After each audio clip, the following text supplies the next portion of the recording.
अस्सलामुअलैकुम नाजरीन, ये है उर्दू पॉइंट और प्रोग्राम चिट चैट कॉर्नर में मैं हूं आपकी होस्ट ज़ोफिशा नकवी। प्रोग्राम में सबसे पहले शामिल करते हैं पाकिस्तानी फिल्म, ड्रामा और म्यूज़िक इंडस्ट्री के हवाले से कुछ खबरें। मौसीकी के मद्दाहों के लिए खुशखबरी है कि जुनून दी बैंड के तीनों अरकान 13 साल बाद एक साथ अपने मद्दाहों के लिए एक और शानदार परफॉर्मेंस देने को इकट्ठे हो चुके हैं। मौसीकी को रूह की ग़िज़ा कहा जाता है और जब बात हो रॉक की धुनों पर सूफ़ी कलाम की, तो सिवाय जुनून दी बैंड के ऐसा कोई नाम नहीं है जो जहन में आता हो। जुनून सलमान अहमद, अली अज़मत और ब्रायन ओ'कॉनर नामी एक अमरीकी नज़ाद गिटारिस्ट पर मबनी है।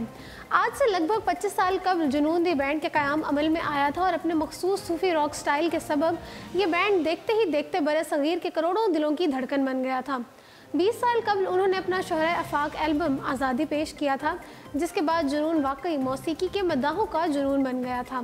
करोड़ों दिलों की धड़कन बने इस बैंड के गिटारिस्ट सलमान अहमद और गुलकार अली अज़मत के दरमियान इख्तलाफात के सबब अवाम में दीवानगी की हद तक मकबूल ये बैंड 13 साल कबल बिखर गया था।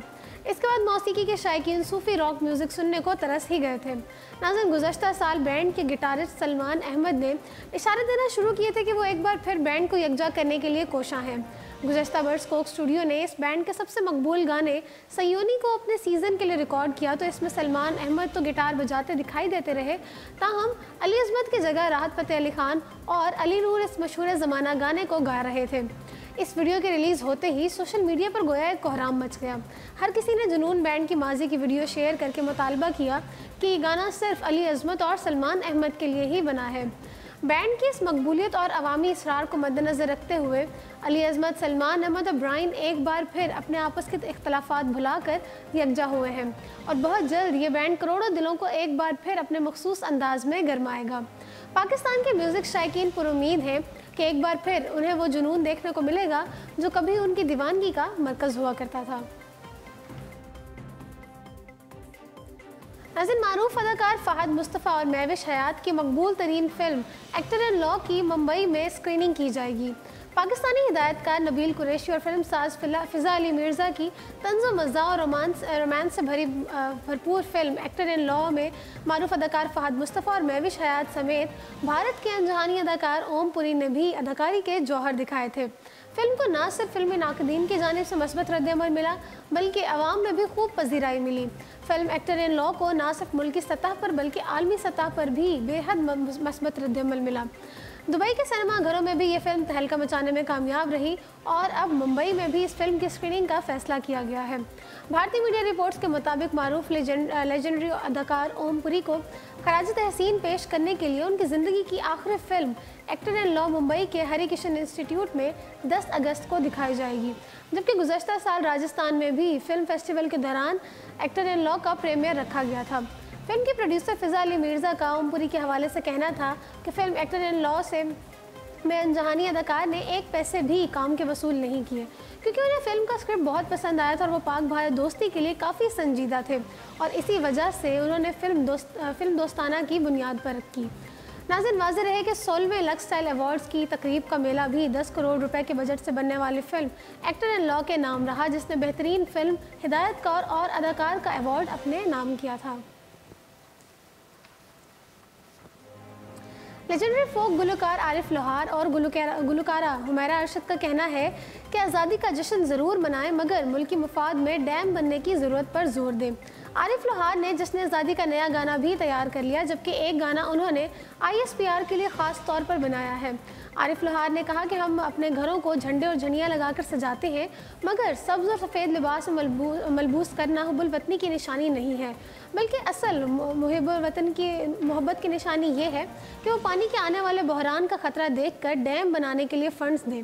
उन्होंने बताया कि कम उम्र बच्चे अपनी चॉकलेट्स के पैसे भी बचाकर डैम के लिए चंदा जमा कर रहे हैं, क्योंकि मुल्क के मुफाद में डैम वक्त की अहम ज़रूरत है। हुमैरा अरशद ने भी जश्न आज़ादी में नया गाना तैयार करके अपना हिस्सा डाला, जिसके बोल अपना मुल्क संवारेंगे हैं। हुमैरा अरशद ने अपने मदाहों से कहा है कि इस बार ईद पर खालें भी डैम के लिए अतिया कर दें। हुमैरा अरशद ने बताया कि जब हम छोटे थे तो जश्न आज़ादी का सही मतलब नहीं पता था, बस ये पता था कि घर को सजाना है, मगर अब समझ आई कि हमारा मुल्क कितनी कुर्बानियों के बाद बना है। हमारी ये जिम्मेदारी है कि हम अपने बच्चों को भी जश्न आज़ादी का असल मतलब समझाएं। पाकिस्तानी अदाकारा और गुलकारा राबी पीरज़ादा ने जश्न आज़ादी की मुनासबत से कौमी तराना तैयार कर लिया है, जिसमें उन्होंने तीनों मुसल्लह अफवाज के एहलकारों को खराज अकीदत पेश की। तफसीलात के मुताबिक जश्न आज़ादी की आमद है और हर पाकिस्तानी 73वां यौम आज़ादी भरपूर तरीके से मनाना चाहता है। इस ज़माने में पाकिस्तानी गुलकारा ने भी मिले जुले जज्बात का इजहार करते हुए नया नगमा तैयार कर लिया। गुलकारा ने यह तराना समाजी राब्ते की वेबसाइट फेसबुक पर शेयर की, जिसके साथ उन्होंने मद्दाहों को यह भी बताया कि उनके वालिद भी पाक फ़ौज में बतौर एहलकार खिदमात सर अंजाम दे चुके हैं। वीडियो के आगाज़ में उन्होंने अपने वालिद को अपना हीरो करार दिया, साथ ही पाकिस्तान आर्मी जिंदाबाद के अल्फाज भी तहरीर किए। जबकि राबी पीरज़ादा ने नगमे को चलो नौजवानों का नाम दिया है। राबी पीरज़ादा का कहना था कि मेरे वालिद ने सारी उम्र सरहदों पर ड्यूटी की, मैं ये गाना उन सब लोगों के नाम करना चाहती हूँ जो वतन की हिफाजत पर मामूर हैं। इतलात के मुताबिक गाने के बोल राबी पीरज़ादा के वालिद ने खुद तहरीर किए हैं। आइए अब रुख करते हैं बॉलीवुड का। बॉलीवुड अदाकारा सनी लियोन ने खुद को दुनिया की बेहतरीन माँ करार दे दिया। बॉलीवुड के बेबाक अदाकारा सनी लियोन ने अपने फिल्मी कैरियर में बोल्ड मुनाजिर की अक्सबंदी के हवाले से शोहरत रखती हैं, ताहम वो मुतअद्दिद फिल्मों में अदाकारी के जौहर भी दिखा चुकी हैं। अदाकारा होने के अलावा सनी लियोन 3 बच्चों की माँ भी हैं।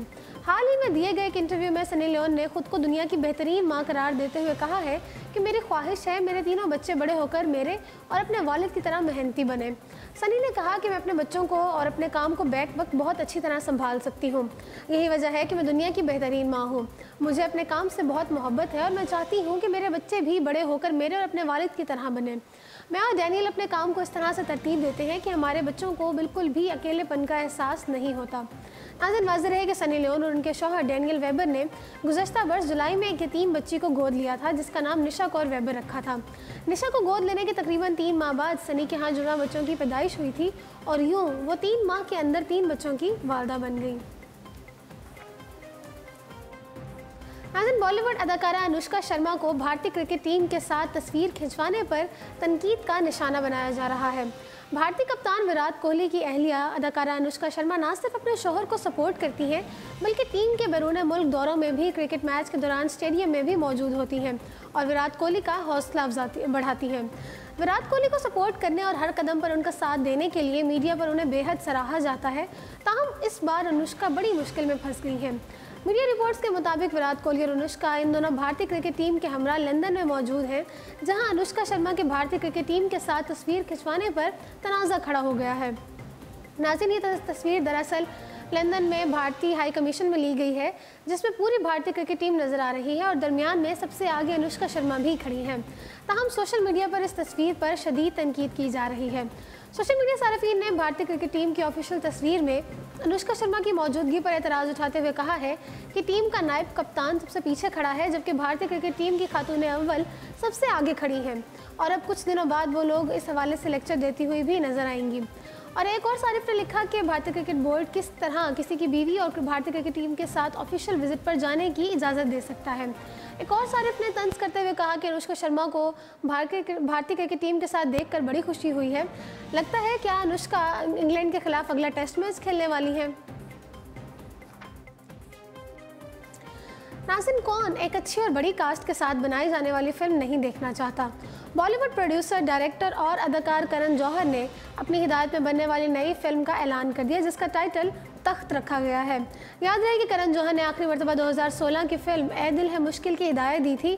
करण जौहर ने अपनी नई फिल्म तख्त का पहला पोस्टर ट्विटर पर शेयर किया, जबकि अगले ही पोस्टर में उन्होंने फिल्म की मुकम्मल कास्ट का भी ऐलान कर दिया।